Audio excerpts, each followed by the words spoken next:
Hello and welcome. Today's project is all about 5 big anxiety triggers that are most common, not only with my clients, but within myself. When I used to suffer from anxiety, there were unconscious triggers that would send me so far into anxiety. It was too much to bear. So, what are these triggers? And when I was suffering, my emotional well, my internal world was overflowing with water, emotional baggage. There were so many things in my life that I didn't like, that I didn't want to happen, that I didn't want to think, feel, experience built up within me that were causing blockages. There was no flow of light, there's no flow of energy, just blockages. And when I would go out into the world and I would experience any novelty, it would send me into extreme anxiety right away because I was already over the edge, pushed there.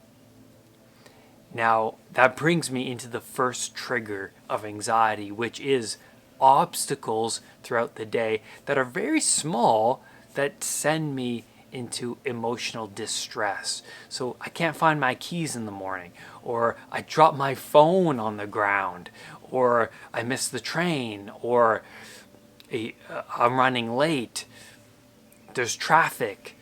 It would push me way over the edge, and I would project my emotional distress onto the people around me because I needed to unload what was happening in here, in my body. There was too much. So anything that interferes with your expectations of the day will send you into anxiety, and way into anxiety if you already emotionally distraught and you're experiencing a lot of chaos in your life. That's the first trigger. The second trigger could be someone mentioning an illness. So you're sitting somewhere and you hear someone talk about cancer or disease. You're at work, for example, and it makes you perk up and send you into anxiety. Or it could be an advertisement, could be something on TV, could be something in the newspaper. I remember when I was watching a TV show one time and there was some violence in the TV show and it sent me into anxiety. It was overwhelming. It was too much for me.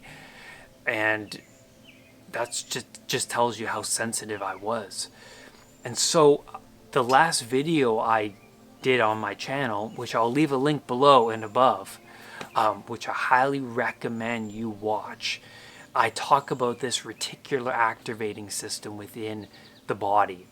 Now, why this is significant is because this system filters in what's significant to you and what's not significant to you. So if you value this illness that you think you have, or you view yourself as an unhealthy person, you're going to filter in information from the outside world that fits with what you value. That's what's significant to you. So if you're ruminating over a sensation, illness, you have a vision, an outline of yourself as being this unhealthy person, then when someone mentions an illness, you'll be like, oh my God, I have that. It's like a puzzle piece coming in that's fitting with what you're valuing. So this system is so fascinating because, well, first of all, why isn't everybody so concerned over their health? But why are you? I mean, why do you go to work and you see people acting normally and you're freaking out internally, right? That's a great question. Well, like on my channel, as you can see from my content, I got to where I am now because I built on my underlying beliefs, right? My foundation was built on sand. I saw myself as an unhealthy person, so I had to ask myself, what will it take for me to be that healthy person? What will I have to do? well, I have to change my behaviors. I have to change my whole lifestyle around, which I won't get into, but in today's video. But that's what it will take, right?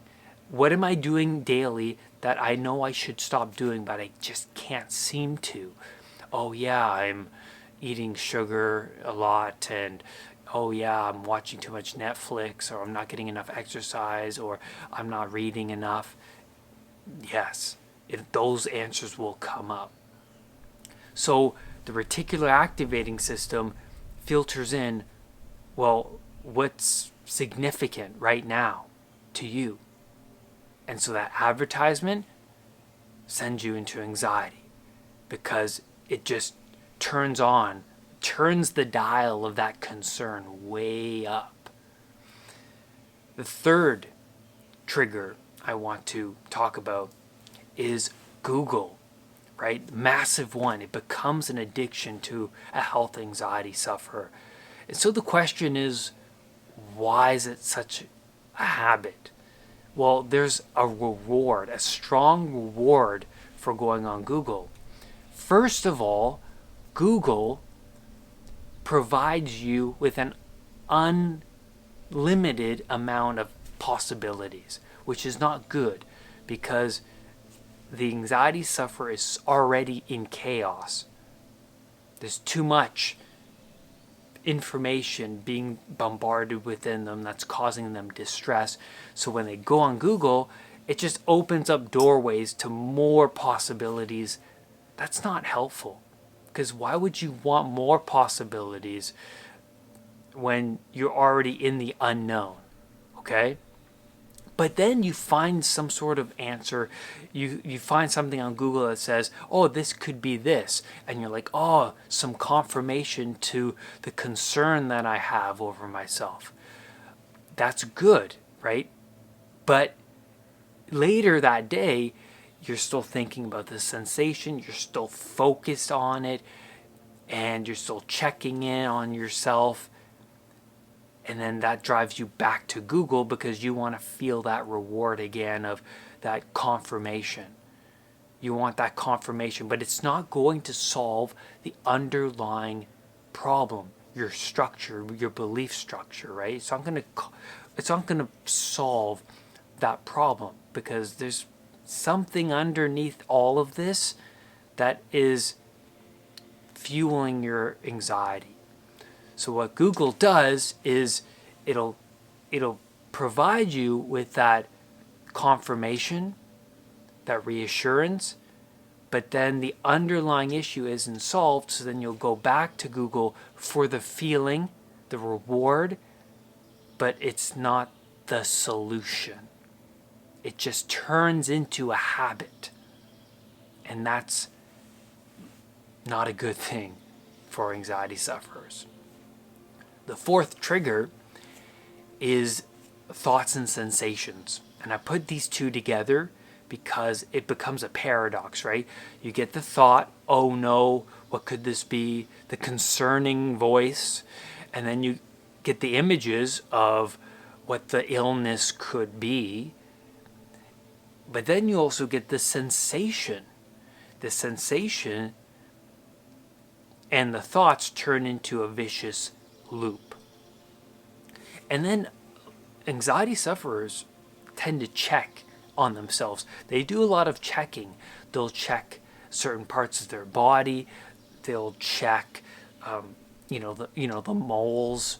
They'll check their privates. I used to be a private checker.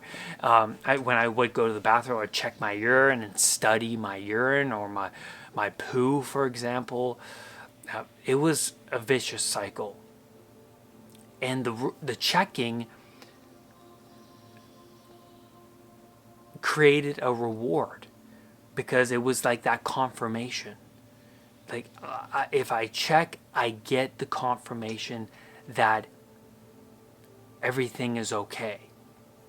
But it doesn't solve the underlying problem. And I see all the time with anxiety sufferers, there's an original event that first perpetuated and fueled this checking, right?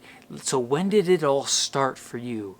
When did the checking start? Okay, the checking started at this time in my life when I had a lot of doubt, and my doctor said, hey, everything checks out, you're good. But then you doubted the doctor, and then you continued to check in, and well, that stems from your belief and of really who you are.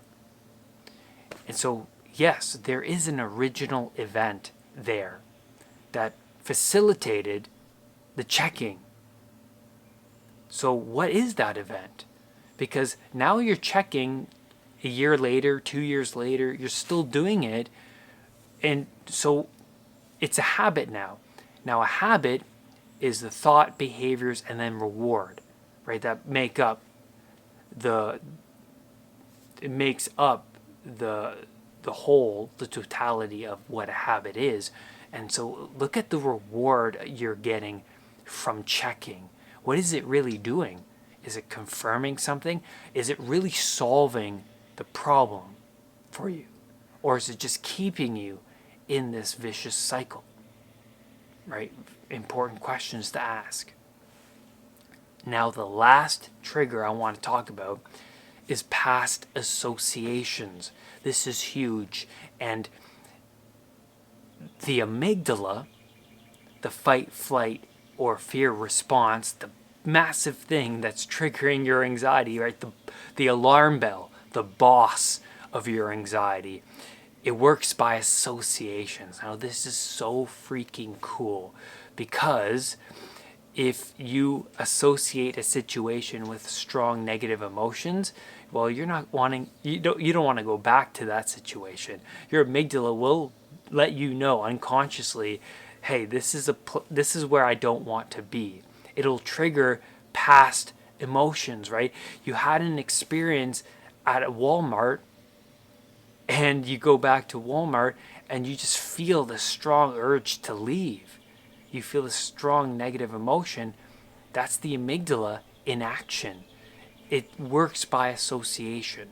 So the sensation produces an emotion. You get the sensation again, you get the same emotion again. Now, when I had a panic attack at the age of 10, I experienced a lot of these strange sensations I reacted to. Okay? And so I got over the panic attack, and then 5 years later, when I would get the same feelings again, the same emotions would come back. The same associations would come back and would send me back into anxiety. I was reliving the same thing over again. The amygdala was like, oh, remember what happened here? And then just the same experience would occur. And so you might wind up in situations where you feel extreme panic and not know why. The amygdala is working by associations. It's powerful. And it's powerful to know this because you can work with this system to rewire neural pathways, to create new associations. Yes, at first it's going to be difficult because when you're in that Walmart, you're going to feel the strong negative emotions, but it's important that you stay there so that you prove to the amygdala that you won't die. This is a situation where I can handle this rather than it's too much for me. And so when we handle difficult situations, you're making them smaller rather than blowing them up into a huge monster, right? The more you examine something, the more you shrink it in size. This is so crucial because if you run away from the environment, you blow it up. You're avoiding. The more you avoid something, the more it grows in size. So you want to confront the fears. You want to confront what you find uncomfortable, so you shrink it and it grows you as a person, and then you look in the mirror and you see someone that is capable of more. You see yourself as someone who can tackle more than you thought you could. So if you can tackle that Walmart experience, that builds upon this bravery within you, and then that bleeds out into your world, and now you think to yourself, I can tackle anything else. And that's what happens to the amygdala.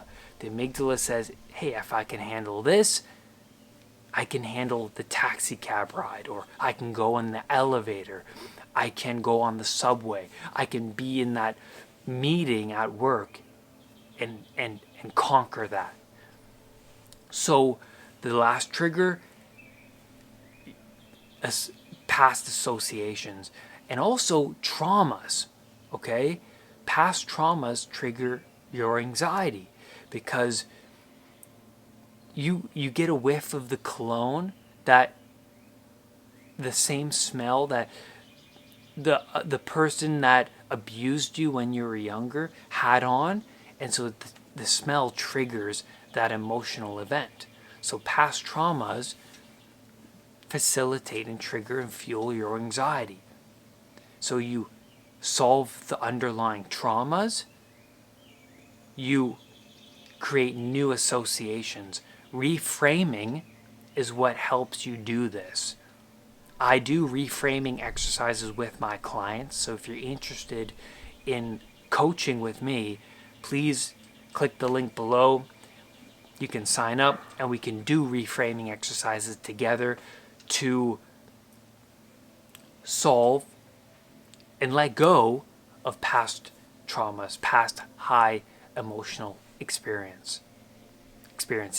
It's usually many experiences that have been built up. And that's where I'm going to leave you on today's video. If I have missed a trigger, please leave your comments below. And please leave your powerful stories below, because you might just help someone who is suffering from anxiety. And share this video with someone, because you just might change their life.